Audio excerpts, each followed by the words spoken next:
আমাদেরকে ফলো করলে মানুষ অতটা সুস্থ হবে যেমনটি সুস্থ সে আগে ছিল, এটা সত্য। কিন্তু হয়তো তার যদি অনেক বেশি বয়স হয়, সেটা তো বয়সজনিত একটা প্রবলেম, সেটা তো অন্য জিনিস। যেমন বার্ধক্য, মৃত্যু, এটা তো আসবেই, এগুলোর তো কোনো ওষুধ নেই। আপনি 90-100 বছর বয়স হয়েছে, আপনি কি এখন 20-25 বছর যুবকের মতো কি আর থাকতে পারবেন?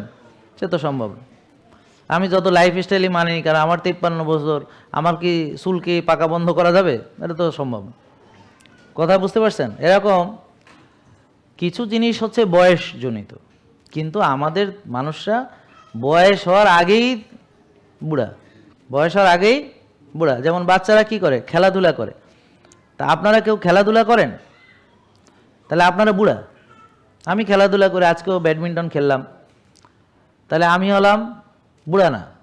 তারপর তরুণদের কি থাকে? শক্তি। এখন আপনার শক্তি কি আছে না কমে গেছে? কমছে, তার মানে আপনি বুড়া, মানে বুড়ো হচ্ছেন। বুড়ো হলে মানুষের কি হয়? শক্তি কমে যায়। তা আপনি এখনও সত্যি সত্যি হয়তো বুড়া হননি, কিন্তু আপনার যে শক্তি সেটা কমে গেছে, তার মানে আপনি কি হয়েছেন? শক্তির দিক থেকে বুড়ো হয়ে গেছেন। কি বোঝা যাচ্ছে? তারপর একটা ছোট বাচ্চা ছেলে, সাধারণত আশা করি সে তো আর কোনো ওষুধ খায় না, খায় কি?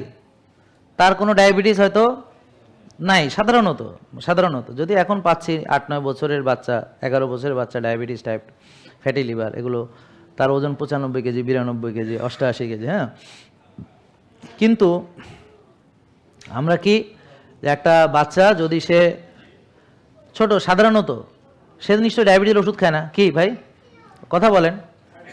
খায় না, তাই না? কিন্তু আপনি খান, তাহলে আপনি কি বুড়া না বাচ্চা? বুড়া। আমি খাই না, তাহলে আমি বাচ্চাদের দলে। মানে মানুষ যে শুধু বয়সে বুড়ো হয়, তার চেয়েও সে শক্তি কমে গেল, বুড়ো হলো, সে এখন ওষুধ খায় বুড়ো হয়ে গেল, বুঝলেন নাকি? তারপর ধরেন আগে আপনি যখন বাচ্চা ছিলেন তখন বল নিয়ে লাফাইতে পারতেন, দৌড়াইতে পারতেন, এখন কি সেটা পারেন? পারেন না তো, তাই না? তার মানে আপনি কি বুড়ো। কথা বুঝতে পারছেন? আপনি কি হয়েছেন? বুড়ো। তো তখন আপনার কি এত বড় ভুঁড়ি টুড়ি ছিল যখন বাচ্চা ছিলেন? সাধারণত আপনারা যখন বাচ্চা ছিলেন ছিল কি? তাহলে আপনার এত বড় একটা ভুঁড়ি হয়েছে, তাহলে আপনি কি হলেন? বুড়ো। তাহলে এইভাবে আমরা নানানভাবে বুড়া হই। এছাড়াও তখন যে আপনি হাসি খুশি ছিলেন, এখন কি আপনার সেই হাসি খুশি ভাব আছে? এখন তো মানে বিরক্ত, নিজের প্রতি, সংসারের প্রতি, আর চাকরি বাকরি ব্যবসার প্রতি, আর কত কি, ঠিক কিনা? ওষুধের প্রতি এবং ডাক্তারের প্রতি, নাকি? আর কত ডাক্তার দেখাবো? এখানে বেশিরভাগ লোক যারা কয়েক বছর ধরে ডাক্তার দেখায়, ধরেন 10-15 বছর, ডাক্তার, ভিজিট, আবার ফাইল, আবার পরীক্ষা, আবার ভিজিট, আবার ফাইল, আবার ওষুধ, ওষুধ বাড়তেছে, ওষুধ বেড়ে বেড়ে 4-5টা হয়ে গেছে। তাহলে এটা মানুষ আর কত? তারপর যখন ইনসুলিন মারে, আরে আল্লাহ, ওই যে একজন সিলেটি বোন এসে বলে গেল ওদিন, যে ও যে ফুডা করে, ফুডা ফুডা, হ্যাঁ মুরব্বী, হ্যাঁ ফুডা, ফুডাত্তন বাইসা এক মহা খুশি, 16 বছর নিজে নিজে ফুডা খুঁজছে। জেকে লাইফস্টাইল লিমিটেড, ওষুধ মুক্ত সুস্থ জীবন।